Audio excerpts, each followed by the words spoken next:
ഇന്നത്തെ ഓണസദ്യയൊക്കെ കഴിക്കും. ഞങ്ങൾ ചെന്ന് കുളിച്ച് പുതിയ ഡ്രസ്സൊക്കെ ഇട്ടിട്ട് ഇന്നത്തെ ഓണസദ്യ ഉണ്ണു അല്ലേ. ഓണക്കോടിയൊക്കെ ഉണ്ട്, മുണ്ടുണ്ട്, കൈലി, തോർത്ത്, ചെരുപ്പ് സഹിതം ഉണ്ട്. വീട്ടിൽ പോയി ചെന്ന് കിടന്ന് ഉറങ്ങത്തൊന്നുമില്ലേ? അതെന്താ വീട്ടിൽ പോവാത്തെ? ചിരിക്ക്, അങ്ങനെ അങ്ങോട്ട് സന്തോഷമായിട്ടിരിക്കും. മുടിയൊക്കെ വെട്ടി ഓണമായിട്ടേ ഇവിടെ ഇരുന്നോട്ടെ, ഞങ്ങൾ എടുത്തോളാം അല്ലേ. ഇതൊക്കെ ഞങ്ങളെടുത്ത് കുട്ടപ്പനാവും അല്ലേ. രാവിലെ ഒരു ബെന്നു വാങ്ങിച്ചു കൊടുത്തിട്ട് കഴിച്ചില്ല. അച്ഛന്റെ പേര് പൊടിയ നാരായണൻ, അമ്മയുടെ പേരോ നാരായണി. സാറ. ആ പുതിയ ഡ്രസ്സൊക്കെ ഞങ്ങൾ കൊടുക്കും. നമ്മുടെ ഒരു സഹോദരനെ ഗാന്ധിഭവനിലേക്ക് കൊണ്ടുപോവാണ്. രാധാമോഹൻ സാറ് കുറച്ച് ദിവസമായിട്ട് പറയുന്നത് അദ്ദേഹത്തിന് ഗാന്ധിഭവൻ എടുക്കണമെന്ന്. അപ്പം അങ്ങനെ രാധാമോഹൻ സാറിൻ്റെയും ഈ വിടവൂരിലുള്ള പ്രിയപ്പെട്ടവരുടെ എല്ലാം സഹകരണത്തോടു കൂടി ഗാന്ധിഭവനിലേക്ക് കൊണ്ടുപോവുക. അപ്പോൾ ചെല്ലപ്പൻ നമ്മുടെ വിടവൂര് അരുവിത്തറ വാർഡിലുള്ളതാണ്. മാനസികമായ ഇച്ചിരി വിഷയങ്ങളൊക്കെ ഉണ്ട്. കുറേ നാളുകളായി ഇവിടെ ഇങ്ങനെ അലഞ്ഞ് തിരിഞ്ഞ് നടക്കുകയാണ്. അദ്ദേഹത്തിൻ്റെ മാതാവും പിതാവും മരിച്ചുപോയി. ഒരു സഹോദരി ഉള്ളത് സുഖമില്ലാതെ കിടപ്പിലാണ്, കിടക്കാമെന്നാണ് അവർ താമസിക്കുന്നത്. ആശ്രയമായി ആരുമില്ല.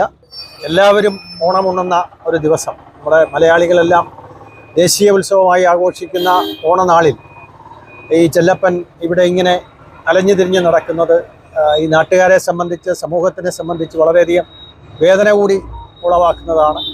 ആ ഒരു സാഹചര്യത്തിലാണ് ഇന്ന് തന്നെ സോമരാജൻ സാറ് ഇന്ന് തന്നെ ബന്ധപ്പെട്ട് ഇന്ന് അദ്ദേഹത്തെ ഗാന്ധിഭവൻ ഏറ്റെടുത്തുകൊള്ളാം എന്ന് പറഞ്ഞത്. അങ്ങനെയാണ് ഏറ്റെടുക്കുന്നത്. മുടിയൊക്കെ വെട്ടി വൃത്തിയായി മെടുക്കനായിട്ട് പുതിയ ഓണക്കോടിയൊക്കെ എടുത്തു വെച്ചിട്ടുണ്ട് സോമരാജ സാറ് കേട്ടോ. ഇവിടെ അടുത്താ, നമുക്ക് നോക്കാം. നോക്കിയിട്ട് അതൊക്കെ ഉണ്ടെന്ന്. ഇവിടെ തന്നെ തൊഴിൽ പരിശീലനമൊക്കെ തരാം. ഇവിടെ അതിനുള്ള സംവിധാനമൊക്കെ ഉണ്ട് നമുക്ക്.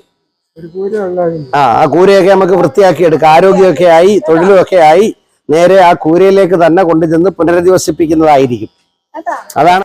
ഓണക്കോടിയൊക്കെ ഉണ്ട്, മുണ്ടുണ്ട്, കൈലി, തോർത്ത്, ചെരുപ്പ് സഹിതം ഉണ്ട്. കണ്ടോ?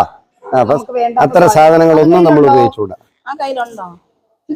ഇതൊക്കെ അതൊക്കെ അതൊന്നും വേണ്ട. അതൊക്കെ നമ്മുടെ ആരോഗ്യത്തെ ബാധിക്കുന്ന കാര്യങ്ങളാണ്. അതൊന്നും വേണ്ട.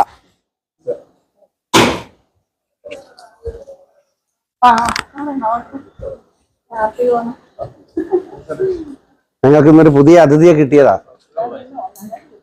റെഡിയാക്കി എടുക്കുക. ഹലോ ചെല്ലപ്പൻ, കുട്ടപ്പനായില്ലേ? നമുക്കിനി ഗാന്ധിഭവനിലാണ് നമ്മുടെ ജീവിതം കേട്ടോ. ഇനി അലഞ്ഞു തിരിയൊന്നും വേണ്ട. നമ്മുടെ വീടൊക്കെ, കൊച്ചു വീടൊക്കെ നമുക്ക് ശരിയാക്കി തരാം കേട്ടോ. സോമരാജ സാറും ഉണ്ട്, അമൽ സാറും ഒക്കെ ഉണ്ട് കേട്ടോ. അവരുടെ സംരക്ഷണയിലാണ് കേട്ടല്ലോ. അപ്പം സന്തോഷമായില്ലേ? കണ്ടാ സെൽഫി കാണുന്നുണ്ടോ? കണ്ടോ മുഖം? കണ്ട ഇങ്ങനെയുണ്ട്. അതാണ്. അപ്പൊ ഇനി എപ്പോഴും ഇങ്ങനെ വൃത്തിയായിട്ടായിരിക്കണം.